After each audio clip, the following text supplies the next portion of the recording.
Welcome to the final part of our Zanzibar tour. Today we reach the edge of the island, where the sand is like powder and the water 1,000 shades of blue.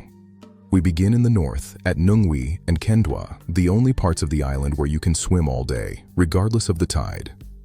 Nungwi is the heart of Zanzibar's dhow building tradition, where ancient techniques are still used to craft these legendary vessels. Each boat is a work of art, built by hand using mahogany and teak, designed to navigate the Indian Ocean just as they have for centuries. Nearby, the Baraka Natural Aquarium offers a sanctuary for rescued green sea turtles, a beautiful example of local conservation efforts. If you like this content, please help us by hitting the subscribe button and notification bell so you can be notified when we upload additional content. As the sun begins to set, a walk along Kendwa's broad beach reveals why it is often called the most beautiful in the archipelago. Moving to the southeast coast, the landscape changes dramatically as the tide recedes for hundreds of meters. This tidal landscape is the site of Zanzibar's blue economy, the vital industry of seaweed farming. Managed mostly by local women, these farms involve planting cuttings on ropes, a process that sustains thousands of families. After several weeks, the seaweed is harvested and dried, eventually finding its way into products all over the globe. Paje Beach is a different kind of world, known globally as a mecca for kite surfers thanks to its consistent winds. The energy here is electric, with surfers from around the world gathering to ride the shallow lagoons. In the nearby village of Jambiani, life moves at a slower, more authentic pace, following the rhythms of the sea.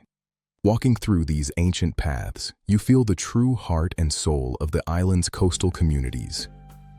Just inland, we discover the hidden Kuza Cave, an ancient limestone site with a crystal-clear subterranean pool. It's not just a place to swim, but a cultural hub for traditional music and drumming. Our final destination is the Memba Atoll, widely considered the premier snorkeling spot in all of East Africa. I'm Eric Carey, and we're on a mission to reach a huge milestone, 1,000 subscribers. Hitting 1,000 subscribers represents our continued commitment to improve the channel and provide the best for you. Help us reach our goal by hitting the subscribe button and notification bell. Your subscription also helps us know what type of content you want to see more of. It's a shared journey. The goal is in sight, and with your help, we can reach it together. Join our growing community today. I'm committed to bringing you more value and better quality as we grow this channel to new heights. Thank you for being part of this. Don't forget to subscribe and hit the bell for more updates.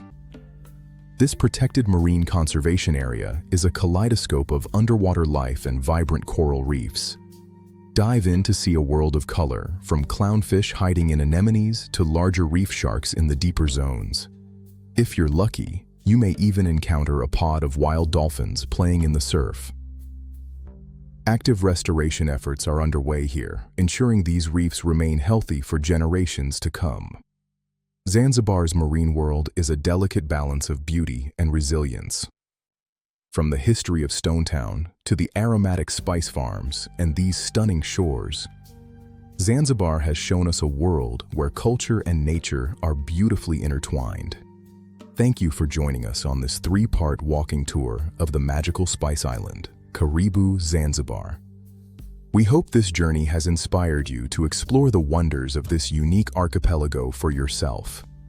Until next time, keep exploring and keep discovering the beauty of our world. If you like this content, please help us by hitting the subscribe button and notification bell so you can be notified when we upload additional content.